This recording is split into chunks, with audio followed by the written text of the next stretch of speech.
엘리 엘리 라마 사박다니. 여러분, 우리 너무 익숙하지만 근데 원래 예수님께서 말씀하셨을 때 무슨 뜻인가 한 절 한 절 이제는 그 뜻을 좀 새길 줄 알아야 합니다. 우리 상식적으로 엘은 하나님입니다. 엘리 리는 나의라는 뜻입니다. 엘리 엘리 나의 하나님, 나의 하나님.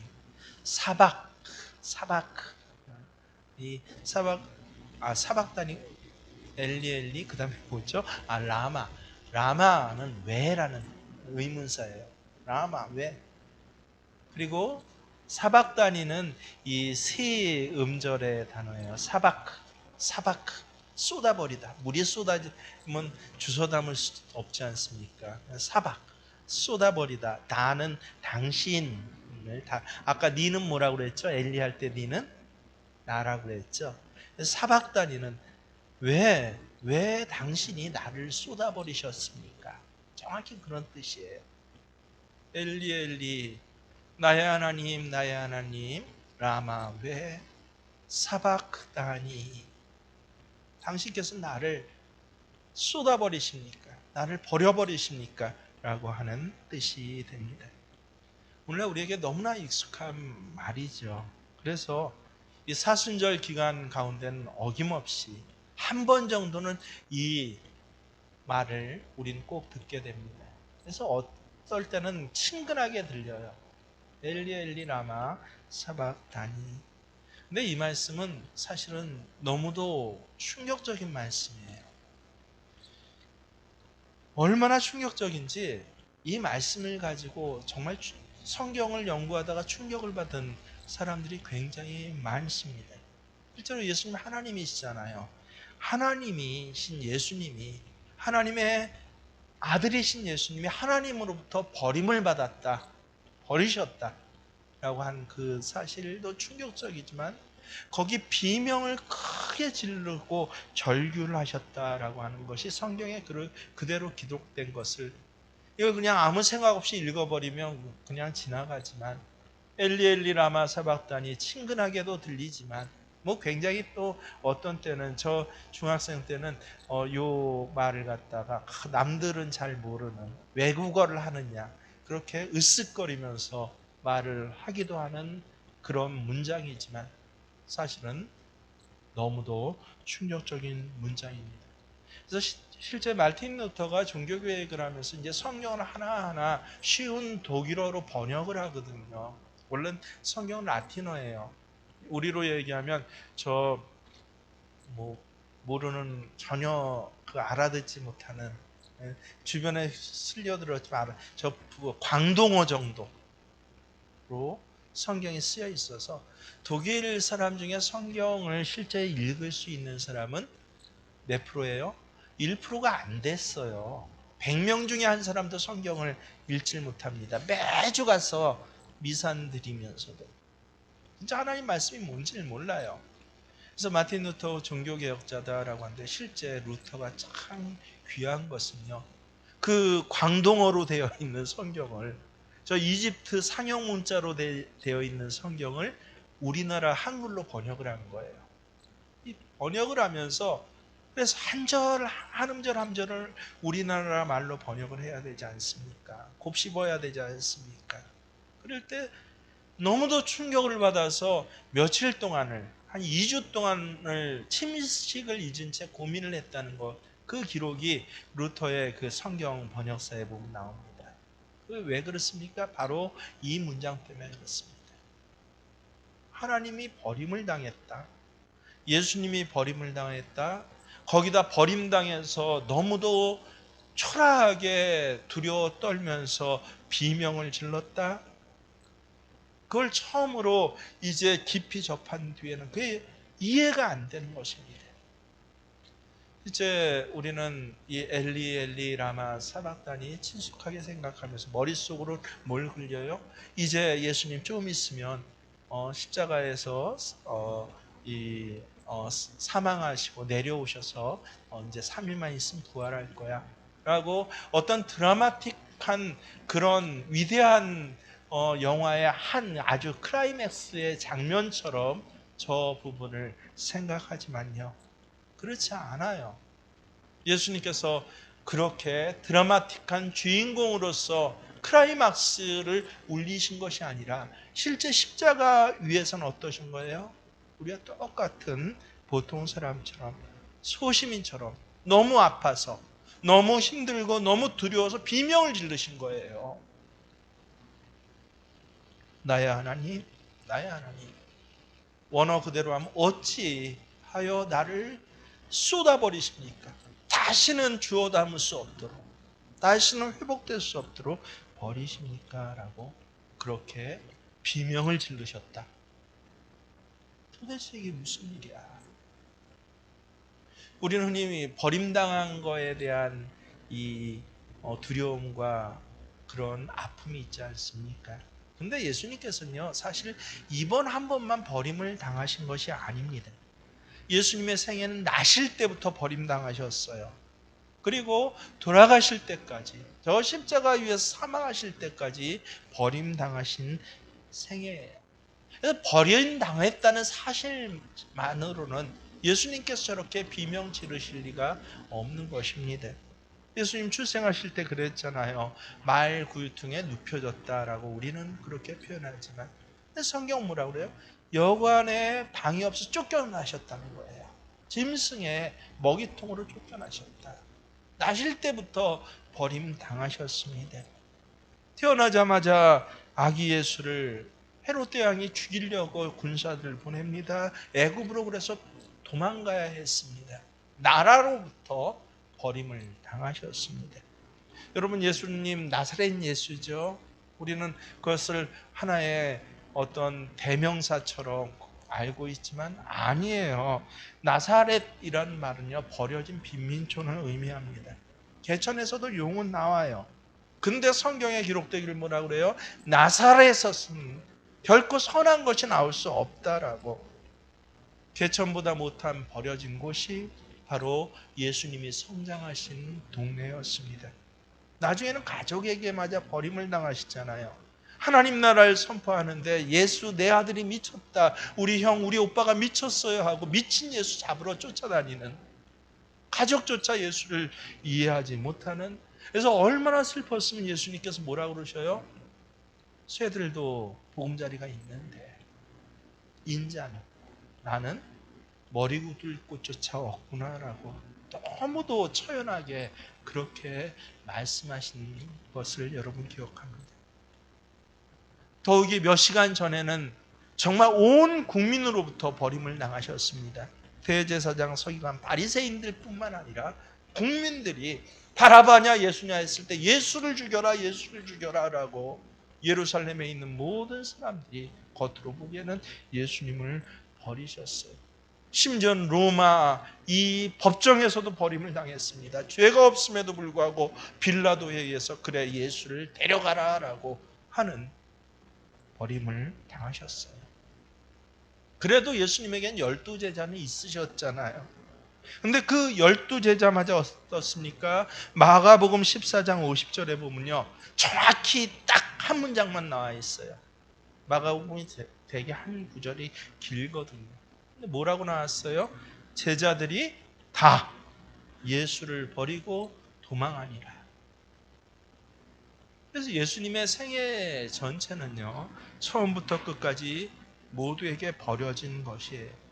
근데 한 번도 예수님 여기에 오기까지 단 한 번도 오늘처럼 고통스러워서 결코 울부짖지 않습니다. 비명 지르지 않았습니다. 오히려 담대하고 담당하셨어요. 왜 그럴 수 있었습니까? 예수님이 직접 말씀해 주셨어요. 뭐라고요?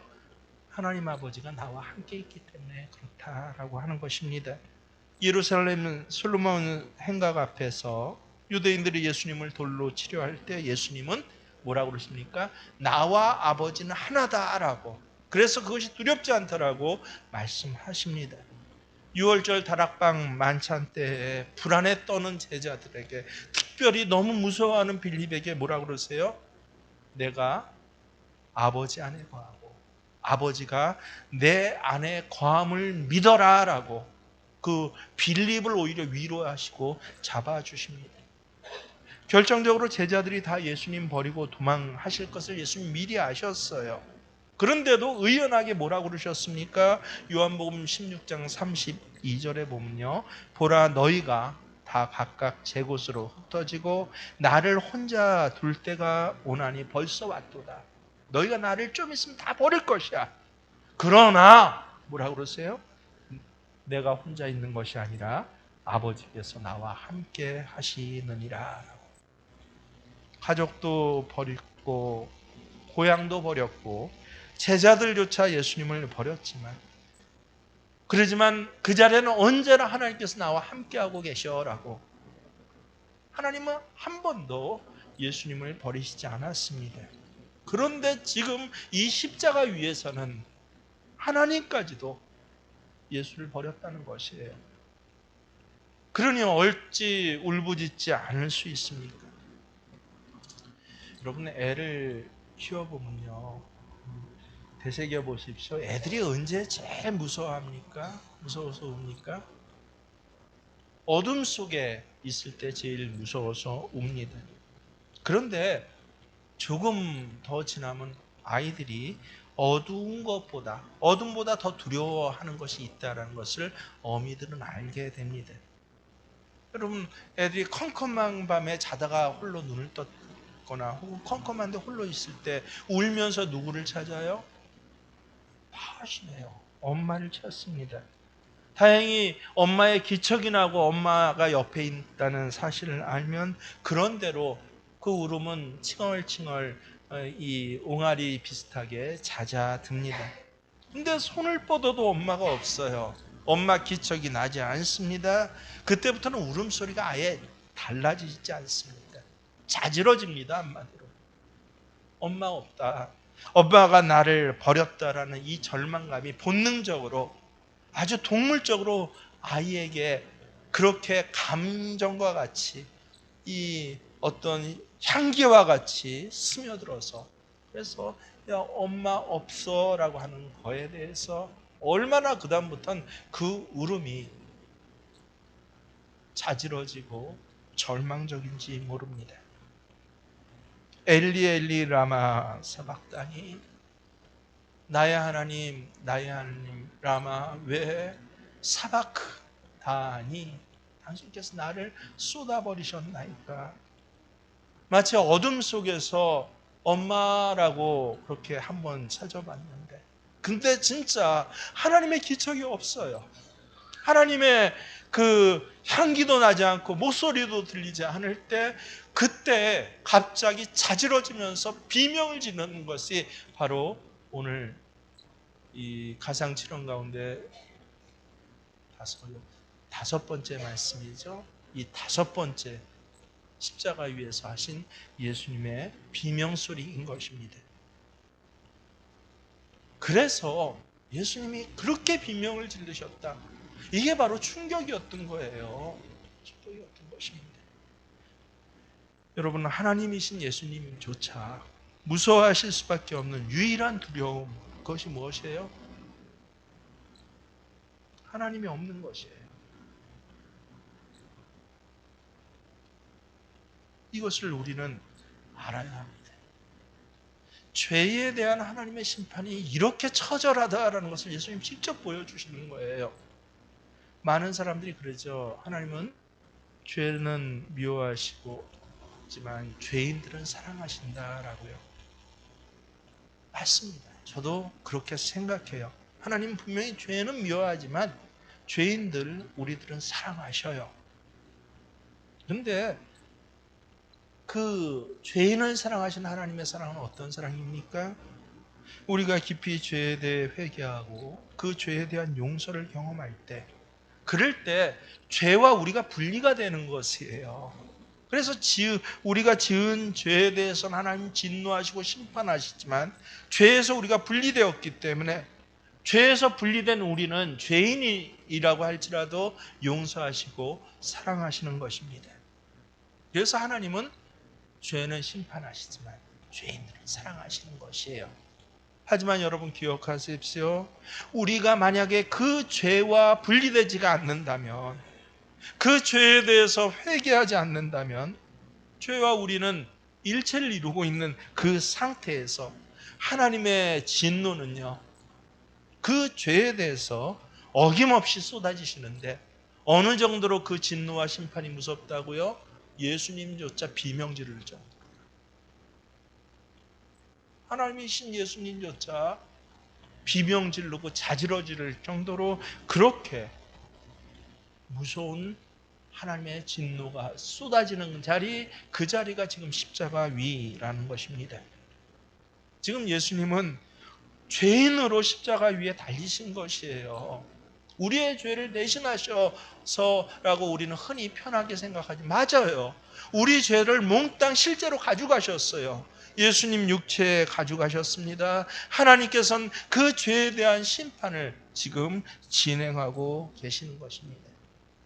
그래서 이 말씀을 하실 때는 하나님의 아들 아니에요. 예수님 철저히 죄인인 것입니다. 온 세상의 죄가 지금 예수님에게 그렇게 짊어지어졌고, 그 온 세상의 죄란 건 무엇입니까? 우리가 삶의 자리에서 흔히 목격하고 심지어는 상상할 수 있는 그런 모든 죄악들이, 내 잔인한 이웃에게서 세상에 이런 일이 같은 프로그램에서나 볼 수 있는 그 모든 죄악이 십자가 위 예수님과 함께 일체가 되어서 달려있는 것입니다. 살인과 음행이, 음란이, 거짓이, 불신이, 미움이, 도덕질이, 굳이 이런 행함의 죄뿐입니까? 죄 가운데서 가장 죄가 무서운 죄가 무엇인지 여러분 아시지 않습니까? 뭐예요? 무엇입니까? 하나님으로부터 떠난 죄입니다. 몸은 교회에 와 있지만 그 심령은 하나님으로부터 떠나 있어요. 예배 드리면서도 시간은 교회에 와서 앉아 있지만 머릿속은 어때요? 저 사업의 일로, 예배 시간 끝나고 해야 할 일로 가득 차 있을 때. 그래서 모든 죄의 근본을 우리는 하나님으로부터 떠난 것, 이 죄로부터 파생된 죄예요. 살인과 음행, 도덕질, 우리가 깜짝 놀랄 만한, 이슈로 삼을 만한 그 모든 죄는 결국은 이 죄의 여러 가지 모습일 뿐입니다. 그런데 이 죄에 대한 심판이 얼마나 처절한지요. 예수님조차 비명을 지르셨다. 말씀 묵상하면 묵상할수록 더 이 말씀이 루터와 같아져요. 식음을 전폐하고 도대체 그럼 나는 어떻게 하란 말인가 라고. 아파서가 아닙니다. 하나님조차 버리셨다는, 철저히 홀로 남겨졌다는 절망은 예수님조차 비명 지를 수밖에 없는 이런 너무도 무시하고 엄청난 심판이구나라고 하는 것, 이게 바로 죄의 값입니다. 우리는 흔히 죄의 값을 곤장 몇 대 맞고 가진 것 잃고 몸에 불치병 오는 것으로 그렇게 치루어지는 것으로 생각을 합니다. 세상에서 살 때 그래서 힘들게 살아요. 지옥같이 사는 것 정도로 생각을 하지만 아닙니다, 여러분. 세상에서 아무리 힘들게 살아도, 그래서 마치 나는 지옥과 같이 살고 있어요 라고 할지라도 진짜 지옥과 엄연히 다른 것이 무엇인지 아십니까? 그래도 세상에서는 하나님의 긍휼과 자비가 계속적으로 내려오고 있다는 것입니다. 제자들이 다 곁을 떠났을지라도 예수님 뭐라고 그러세요? 그래도 하나님은 나와 지금 함께 계신다 라고 말씀하시지 않습니까? 근데 진짜 지옥이 왜 지옥입니까? 하나님조차 버리셨기 때문에 그 자리가 바로 진짜 지옥인 것입니다. 여러분, 이 인류가 처음으로 살인죄를 저질렀을 때 가인의 고백이 무엇이었습니까? 탄식이, 내가 주의 낫을 다시는 뵙지 못할 것입니다. 굉장히 어려운 말인데 무슨 소리예요? 하나님이 나를 버리셨다는 소리예요. 이게 제일 큰 아픔이었습니다. 죄의 결과는요, 하나님의 외면입니다. 하나님의 버림입니다. 그걸 알고 오늘 예수님의 말씀을 우리는 깊이 이번 한 주간 묵상할 수 있어야 됩니다. 죄는 우리가 범했는데 하나님은 죄 없으신 아들을 버리시고 심판하시는 것입니다. 이게 바로 죄의 결과예요. 하나님의 심판 중 가장 무서운 심판이 무엇입니까? 우리의 소유를 잃어버리거나 건강을 잃어버리는 것이 아니에요. 이 세상에 죄악이 가득 만연해서, 그래서 하나님께 사랑이 끝내 이루어지지 않았을 때, 그럴 때 하나님의 인내가 또 오래 참음이 끝났을 때 하나님 뭐라고 말씀하셔요? 다시는, 창세기 6장이죠. 노아의 이 홍수 앞에서 하나님이 아주 선언을 하세요. 다시는 나의 신이 영원히 사람들과 함께하지 않을 것이야. 죄에 대한 심판, 하나님의 제일 무서운 진노는요, 암병 걸리는 거 아니에요. 늙어서 후패해지는 거 아닙니다. 재산 다 날아가는 거 아닙니다. 욥이 당했던 그런 고난들, 자식들이 죽어 없어지는 것 아닙니다. 무엇이에요? 하나님 나를 버리시는 것이에요. 하나님이 기름 부어 세우셨지만 끝까지, 하나님 참아주시고 또 참아주셨지만, 사무엘을 통해서 계속 말씀하셨지만 끝까지 돌아오지 않는 불순종한 사울 왕에 대해서 하나님께서 최종적으로 내리신 심판이 무엇입니까? 너 병들어 죽어? 아니에요. 왕이 여호와의 말씀을 버렸으므로 여호와께서도 어떻게 하셨다고요? 왕을 버리신 바 됨이라. 하나님이 왕을 버리셨다는 거예요, 사울을. 이게 가장 무서운 심판인 것입니다. 그랬더니 그 다음부터 사울의 삶이 어떻게 됐습니까? 여호와의 영이 사울에게서 떠나고 여호와께서 부리시는 악신이 그를 번뇌케 한 자. 그 다음부터는 그의 삶 자체가 영혼으로부터 살아가는 모든 것, 행하는 것이 다 악신, 악한 세상의 영에 붙잡혀 살아가는 것이 되었더라. 하나님 다시는 그를 찾지 않으십니다. 다시는 그에게 기회가 허락되지 않습니다. 이게 바로 죄에 대한 하나님의 심판이에요. 그래서 우리가 절대로 기억할 것이 있습니다. 자손들 보고 내내 말해줄 금원이 있습니다. 뭐예요? 죄는 하나님께로부터 버림받게 한다는 것입니다. 이것을 오늘 예수님이 몸으로 알려주시고 계신 것이에요. 나의 하나님, 나의 하나님, 왜 나를 버리셨나이까? 라고. 환난도 하나님과 우리 사이를 수원하게 할 수 없습니다. 궁핍도 하나님의 인자를 그치게 할 수 없습니다. 시련도 여호와의 사랑을 잊게 할 수 없어요. 언제나 하나님은 우리와 동행하시고 그 무엇으로도 하나님과 마주잡은 우리의 손을 떼어놓을 수는 없습니다. 하지만 죄는요, 보이지도 않고 만져지지도 않지만 더욱이 하나님을 벗어나 있는 영적인 죄는요, 인간의 감옥에 가지 않아요. 인간의 법정에 서지 않을 정도로 우리가 흔히 가볍게 생각하고 넘길 수 있지만, 사람의 법정에 가지 않는다라고 할지라도 하나님과 나 사이를 갈라놓는, 영원히 그래서 하나님의 신이 나를 돌아보지 아니하시는 어마어마한 파괴성을 가지고 있다라고 하는 것입니다. 하나님이 버리신 것이 아니에요. 정확히 성서의 말씀을 보면요, 하나님은 거룩하세요. 이게 하나님의 절대 속성이십니다.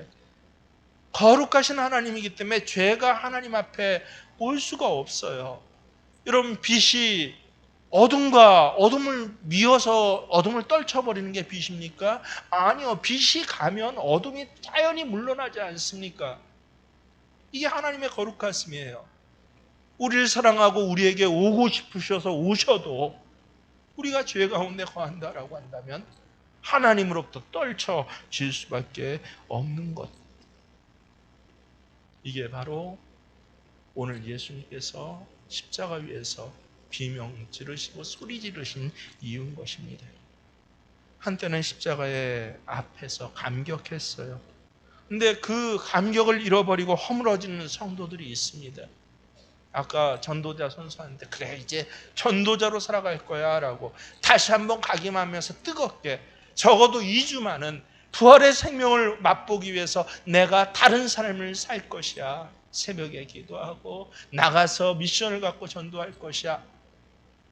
근데 그게 허물어진 사람들이 점점 많아지죠. 아예 나하고는 상관없는 것처럼, 그래도 되는 것처럼 살아가는, 가슴에 한때 가득했던 은혜를 잃어버리고 돌가슴 철마음으로 그렇게 냉랭하고 피곤하게 신앙생활하는 그런 사람들을 왜 그렇게 살아갑니까? 믿음이 약해서라고 하는데 아닙니다. 정확하게 말해서 그것은 죄의 문제예요, 여러분.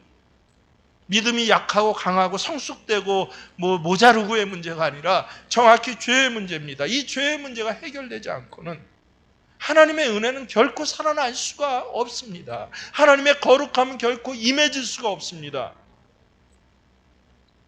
바로 이런 사람들을 다시 살리기 위해서 오늘 예수님께서 십자가 위에서 버림받고 대신 죽임을 당하시는 자리입니다. 사람들이 예수를 죽였다? 아니에요. 그 전에 하나님께서 어떻게 하셨다고요? 먼저 예수를 버렸습니다. 죄 범한 영혼들에게 부어질 그 끔찍한 진노를 온몸으로 이 죄의 값을 담당하고 계신 것입니다. 흔히 예수님이 면류관 쓰고 이 머리에서 오는 두통과 거기에서 나온 피와 또 여러 가지 등에 맞은 채찍 자국이 아렸고 이 쓰려와서 그런 고통을 생각하지만 아니요, 정말 예수님의 고통은 뭐예요? 내가 이 십자가 위에서 죽어가는데 하나님이 나를 버리셨다라고 하는 것, 바로 이것인 것입니다.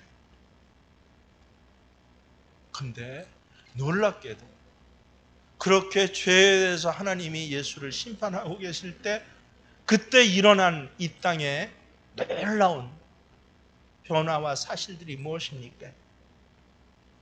마태복음 27장 51절에 보면요, 이에 성소 휘장이 위로부터 아래까지 찢어져 둘이 되었다라고 합니다.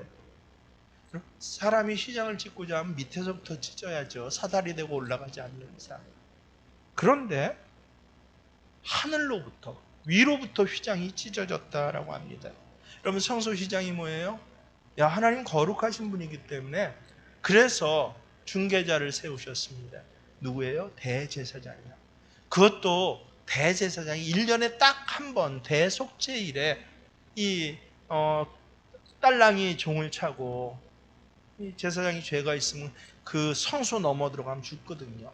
허리에 밧줄을 묶어갖고 딸랑딸랑 제사장이 움직이는 소리가 들리지 않으면 밧줄로 끌어내야 됩니다. 제사장 위험하다라고 그 성소 안으로 들어가면 거기 들어간 사람들까지, 응급대원들까지 다 죄를 짓고 죽는 것이기 때문에 그게 하나님의 성소예요.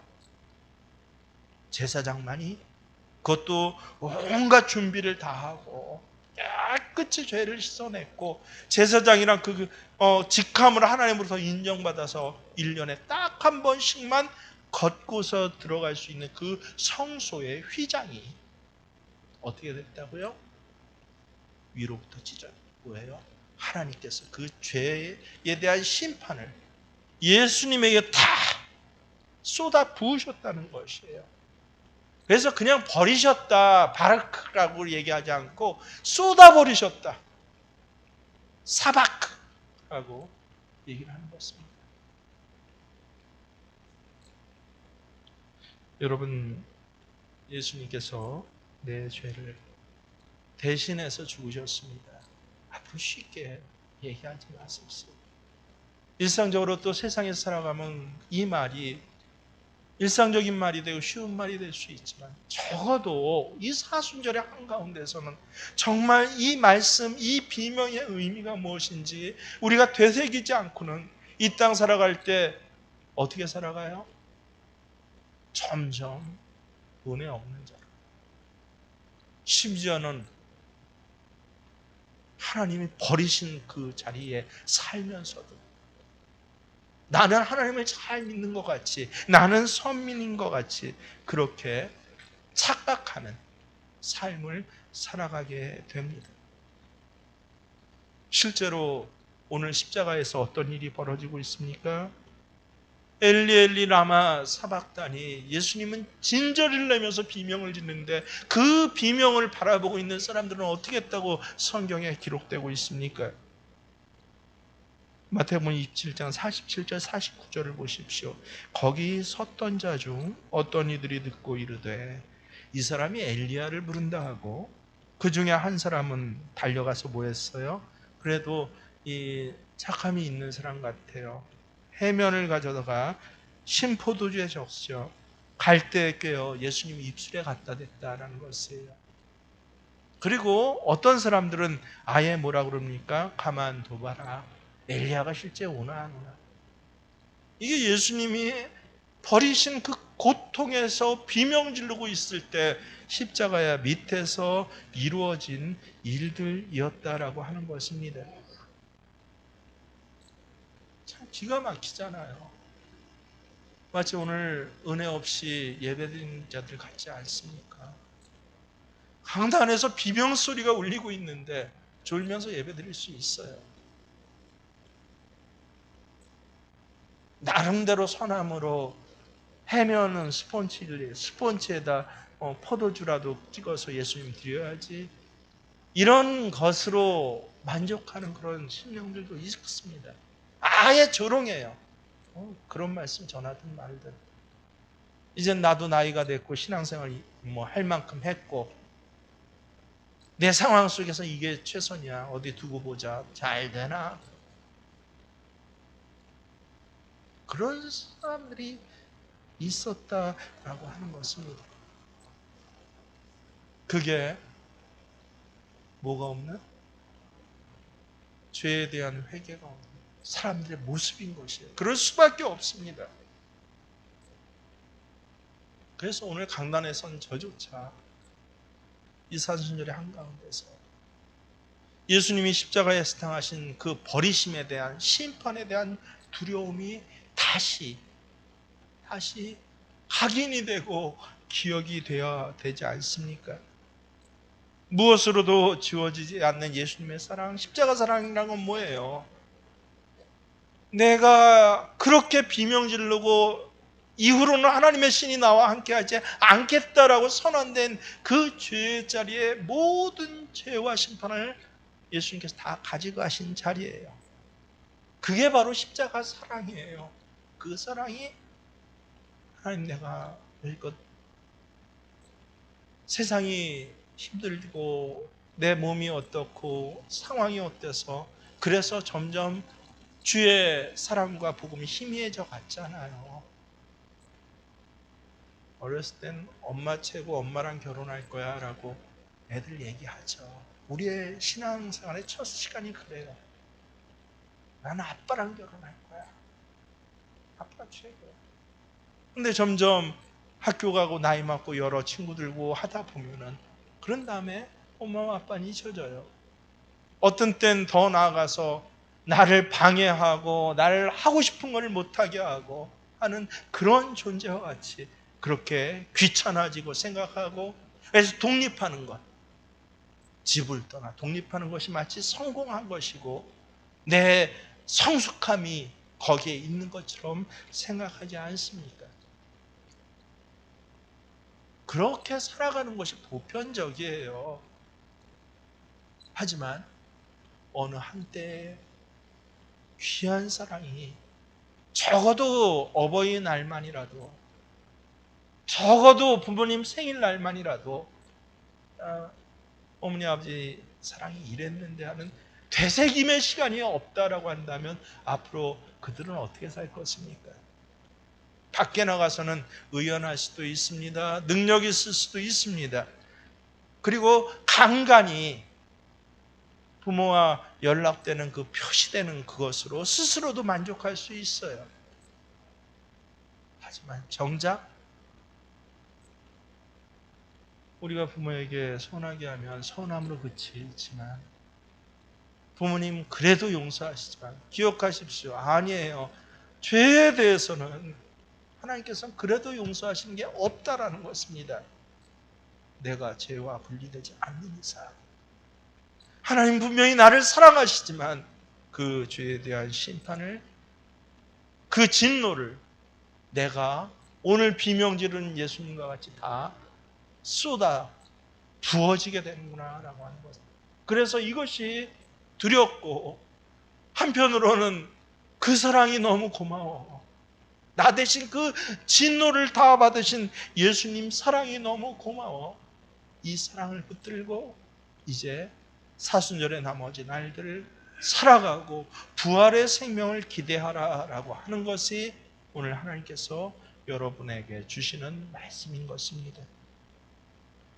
죄 많은 이 세상은 내 집이 아니지만, 괴로운 세상 우리가 할 일이 무엇이에요? 이 사랑을 전하는 것 아닙니까? 그럼에도 불구하고 하나님 당신을 사랑하십니다 라고 하는, 아직 당신에겐 기회가 있습니다 라고. 지옥같이 힘드십니까? 하지만 진짜 지옥과는 다릅니다. 아직 하나님의 사랑이 당신에게 열려 있습니다 라고. 이 사랑을 2주 동안 붙잡고 누리고 전하실 수 있는 저와 여러분이 되시기를 주의 이름으로 축원합니다. 그렇습니다. 내 마음엔 주를 향한 사랑이 가득 차 있습니다.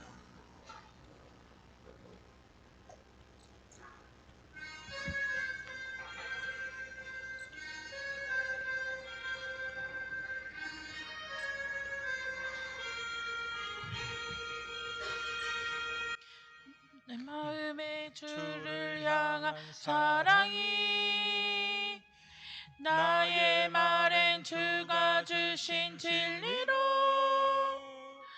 나의 눈에 주의 눈물 채워주소서.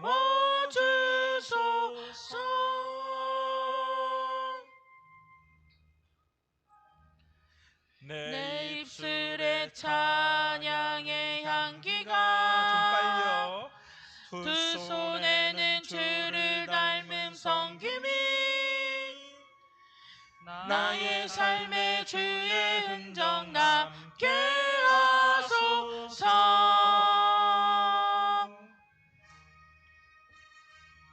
하나님의 사랑이 영원히 함께하리. 십자가의 길을 걷는 자에게 순교자의 삶을 사는 이에게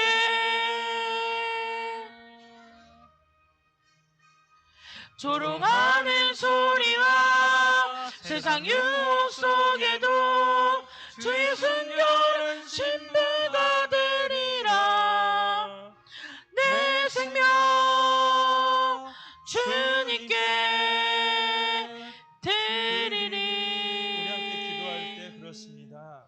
하나님, 너무 세상에 민감했습니다. 세상이 참 많이 보였습니다. 내 가진 조건, 형편에 내 모든 신경과 마음이 다가 있었습니다. 이 사순절 5째 주일을 맞이하여서 하나님, 예수님의 십자가가 크게 보여지게 하시고 깊게 보여지게 하시고, 그래서 이 땅 살아갈 때 우리 의지, 노력, 또 흔히 세상에 어쩌다 오는 그런 행운과 같은 일들이 아니라 부활의 생명으로 살아가는 내가 될 수 있도록 주님 도와주시옵소서. 나의 하나님, 나의 하나님, 어찌하여 나를 버리셨나이까? 우리가 비명 지를 수밖에 없는 결론으로 난 이 인생을 예수님께서 생명으로 바꿔주시고 하나님 자녀 되게 하시고 성소의 휘장을 찢으셔서 하나님 성전 앞에 담대히 나갈 그 담력을 허락하여 주시고 새 생명의 길을 열어주신 주의 이 사랑 앞에 깊이 감격하며 감사하며 또 한 주간을 십자가와 함께 살아가게 하여 주시옵소서. 이제는 우리 주 예수 그리스도의 은혜와 하나님 우리 아버지의 지극하신 사랑 말씀이 성령님께서는 그 말씀 그대로 우리의 삶의 자리에 응답해 주시고 동행해 주시는 역사하심이 이제 사순절에 2주간의 특별한 은혜의 날들을 살아갈 모든 생명교회 귀한 예배자 기도자들에게 함께 하시기를 간절히 축원하옵나이다.